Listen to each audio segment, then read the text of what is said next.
ওই যে নিরিবিলি এলাকার ভিতরে আমাদের বাড়ি। আমার বাবাকে রশি দিয়া বেঁধে 4 জন যুবক, বলেন কয়জন? 4 জন যুবক আমাকে ধর্ষণ করে। ধর্ষণের পর এই সন্তান হয়। আমি চিন্তা করলাম, এই সন্তান যদি বড় হয়ে যায়, এই সন্তান নবীর বিরুদ্ধে স্লোগান দিবে। এই জন্য আমি এই সন্তানটাকে 12 টুকরা করেছি। এখানে একটা শিক্ষা আছে আমার ভাইরা। আজ আমরা লক্ষ্য করে দেখেছি, ইসলামের বিরোধী যারা করেছে এরা হলো ওই জাতেরই লোক। বলেন ঠিক কিনা বলেন? আমার ভাইরা, ইসলাম কায়েম হয়ে গেলে চোর থাকবে না। এই বাংলাদেশটা একটা মিনি জান্নাতে পরিণত হয়ে যাবে। কোন চোর থাকবে না, ডাকাত থাকবে না। কারণ কোরআন দিয়া যখন বিচার হবে, এই কোরআনে চোরের বিচার আছে না নাই? কোরআনে সব আছে, কারণ এই কোরআন সব ফয়সালা দিতে পারে। সুবহানাল্লাহ। কোরআন হলো এই দুনিয়ার জীবন্ত গ্রন্থ, ঠিক কিনা বলেন? তুমি প্রশ্ন করলে উত্তর পাবে, এই যে প্রাণবন্ত কোরআন হলো এই দুনিয়ার জীবন্ত গ্রন্থ। বলেন তো, কোরআনের শক্তি আছে না নাই? জোরে বলতে হবে, আছে না নাই? আমার ভাইরা, ছোট্ট একটি কথা মনে হলো আপনাদেরকে বলি। এই কোরআনের এত বরকত আর এত দাম। এই যুবক, চলে যাও। এই যুবক ভাই, কি হলো? প্রসাব লেগেছে? আবার আসবে। অল্প মানুষ উঠবেন না ইনশাল্লাহ, কারণ কষ্ট হচ্ছে আপনাদের। আমার ভাইরা, যুবক মানুষ তো আসলে ইদানিং যুবকদের অনেক সমস্যা, ঠিক কিনা? ওই যে ছোট্ট ভাই গান শোনালো, এই মোবাইল ব্যবহার করে যুবকদের এখন একেবারেই কি বলবো, রুগী হয়ে গেছে, রুগী। তবে সব যুবক না, আলহামদুলিল্লাহ। মোবাইলের মধ্যে তাফসীর রাখা যায়, মোবাইলের ভিতরে কোরআন রাখা যায়, মোবাইলের ভিতরে কোরআন তেলাওয়াত শোনা যায়, মোবাইলের ভিতরে মিজানুর রহমান আজহারী ওয়াজ শোনা যায়, মোবাইলের ভিতরে মুফতি আমির হামজার ওয়াজ শোনা যায়। কথা বলেন ঠিক কিনা বলেন? আমার অনেকে আছেন এই মোবাইলটা বৈধ পথে ব্যবহার করে না, খারাপ জিনিস দেখে, আছে না নাই? জোরে বলতে হবে, আছে না নাই? যদি খারাপ জিনিস দেখে, ব্যাটারি থাকে, ব্যাটারি লুজ হয়ে যাবে, দেখবেন। এই জন্য ইদানিং ওই ড্রাইভার ভাইরা বলে, ইদানিং বাস দূরপাল্লার গাড়িগুলি মুরব্বীরা থামার কথা বলে না, কিন্তু যুবকেরা বলে। যুবকেরা প্রসাদ ধরে রাখতে পারে না। কথা বলেন, প্রসাদ ধরে রাখতে, কারণ এই শক্তি সে এই মোবাইলের পিছনে ব্যয় করে দিয়েছে, এই ব্রেক লুজ হয়ে গেছে, ঠিক কিনা? আমার ভাইরা, যেই কথা বলতেছিলাম, এই কোরআনুল কারীমের এত দাম, এত মর্যাদা। এই যে মাদ্রাসার ভিতরে যখন কোরআনুল কারীমের তেলাওয়াত হয়, বলে যেই জায়গায় কোরআনুল কারীমের তেলাওয়াত হয়, 40 দিন আসমান থেকে সাকিনা নাজিল হয়। সুবহানাল্লাহ বলা যাবে না? আমার ভাইরা, আপনারা কারি আব্দুল বাসিতের নাম শুনেছেন? এই কারি আব্দুল বাসিত ইউরোপে একটা সেমিনারের ভিতরে গিয়েছেন। এই সেমিনারে কিছু মুসলমান, কিছু হিন্দু, বৌদ্ধ, খ্রিস্টান, আর্য, বিভিন্ন ধর্মের মানুষ ওই সেমিনারের ভিতরে উপস্থিত হয়েছে। হওয়ার পর এই অনুষ্ঠানটা যখন শুরু হবে, সব ধর্মের কিতাবের তেলাওয়াত হবে, কিন্তু সিদ্ধান্ত হলো যে কোরআনুল কারীমের তেলাওয়াত হবে না। কিসের তেলাওয়াত হবে না? বলেন তো, কোরআনের তেলাওয়াত যখন হবে না, এই কথা বললেন, মুসলমানদের হৃদয়ে আঘাত হানবে কি হানবে না? জোরে বলতে হবে, আঘাত হানবে কিনা? কারণ মুসলমান কোরআনকে ভালোবাসে, ঠিক কিনা? সম্মানিত ভাইরা, এবার কারি আব্দুল বাসেত সহ যারা মুসলমান তারা হাত তুলে বলল আমরা এই অনুষ্ঠানে থাকবো না। বলে কেন? সব কিতাবের তেলাওয়াত হবে আর আমাদের কিতাবের তেলাওয়াত হবে না। তা হবে না, তা হবে না। যখন তারা বেরিয়ে আসবেন এমন সময় তাদের সিদ্ধান্ত হলো ঠিক আছে তোমাদের সময় দেওয়া হবে, তবে মাত্র 3 মিনিট। কয় মিনিট? 3 মিনিট। আমার ভাইরা খুব ভালো করে শুনুন। কারি আব্দুল বাসেত চুপ করে থাকলেন। অন্য একজন মুসলমান ভাই বলতেছেন না না না, এটা হতে পারে না। অন্য কিতাব তেলাওয়াতের ক্ষেত্রে কোন টাইম বেঁধে দেওয়া হয় নাই, কিন্তু মুসলমানের কিতাব তেলাওয়াত করার সময় টাইম বেঁধে দেওয়া হলো, মানা যাবে না। কিন্তু আব্দুল বাসেত বলতেছে ঠিক আছে আমাদের জন্য এই 3 মিনিটই যথেষ্ট। সুবহানাল্লাহ বলেন। কারি আব্দুল বাসেত এবার এক এক করে বিভিন্ন ধর্মের কিতাব তেলাওয়াত হয়ে গেল। বাইবেল তেলাওয়াত হলো, গীতা তেলাওয়াত হলো, ত্রিপিটক তেলাওয়াত হলো, সব কিতাব তেলাওয়াত হলো। এবার মুসলমানদের কিতাব তেলাওয়াতের জন্য, কোরআন তেলাওয়াতের জন্য কারি আব্দুল বাসেত সামনে চলে গেল। সুবহানাল্লাহ বলে।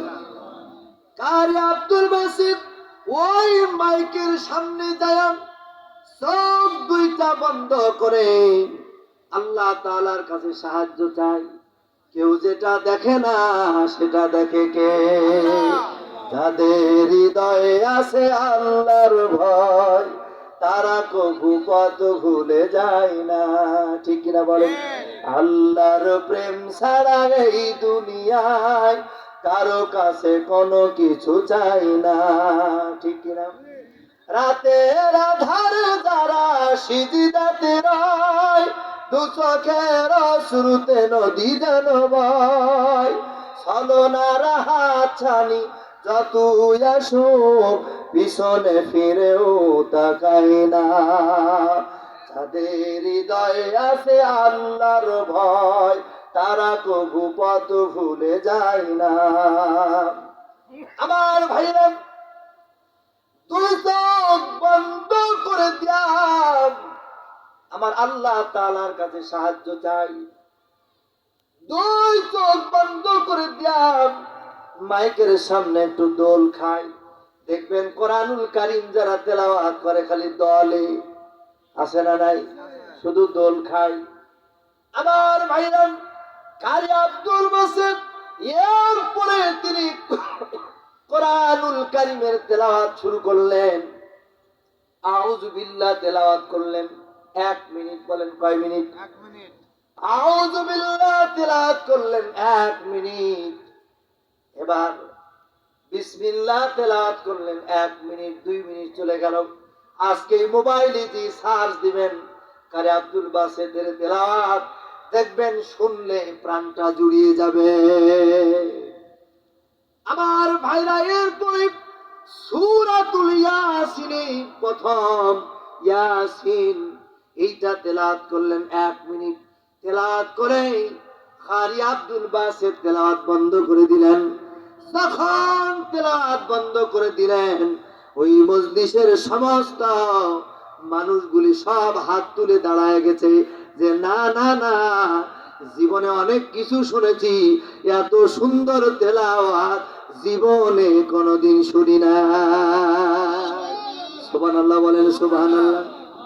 ও ভাই, যতই কোরআন পড়িবেন ততই ভালো লাগিবে, কোরআন আমি ছাড়িব কি করে বন্ধুরে, কোরআন আমি ছাড়িব কি করে।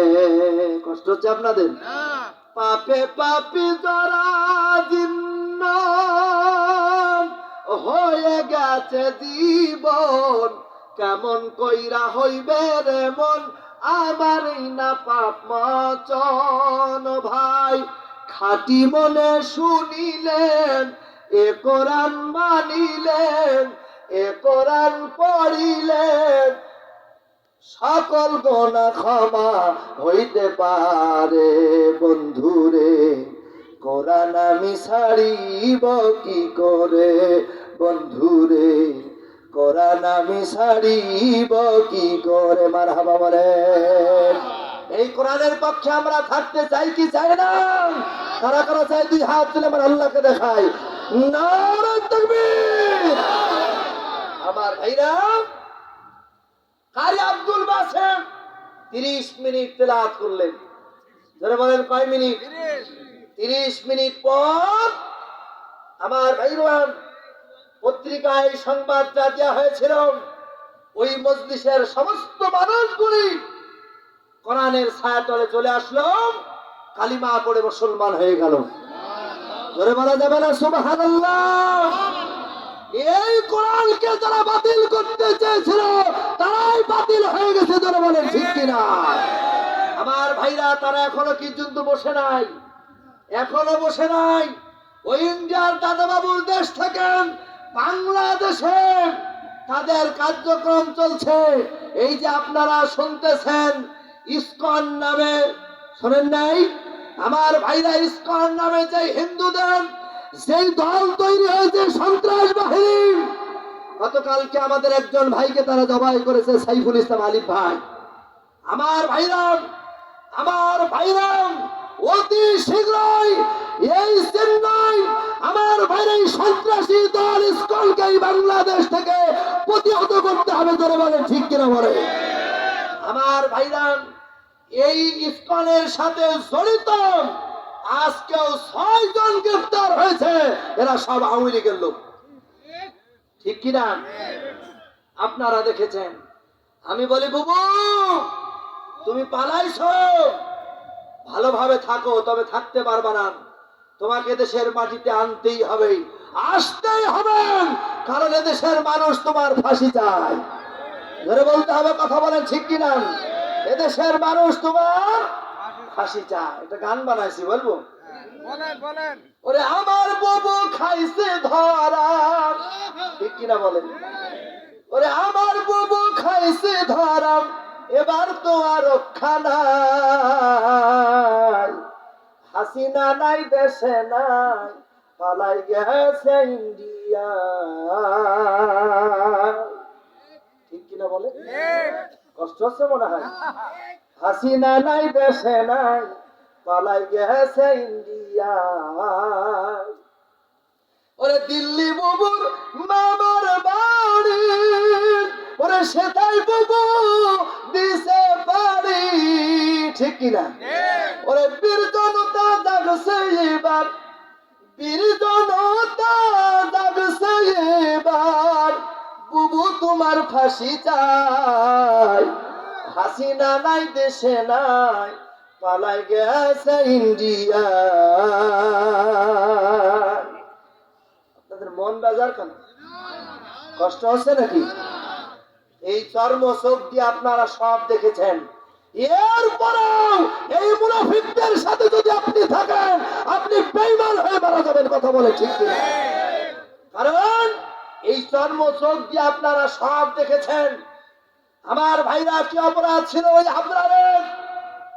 কি অপরাধ ছিল আল্লামা সাইদির?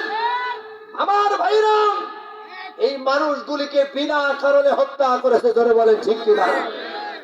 সম্মানিত ভাইরা আমার,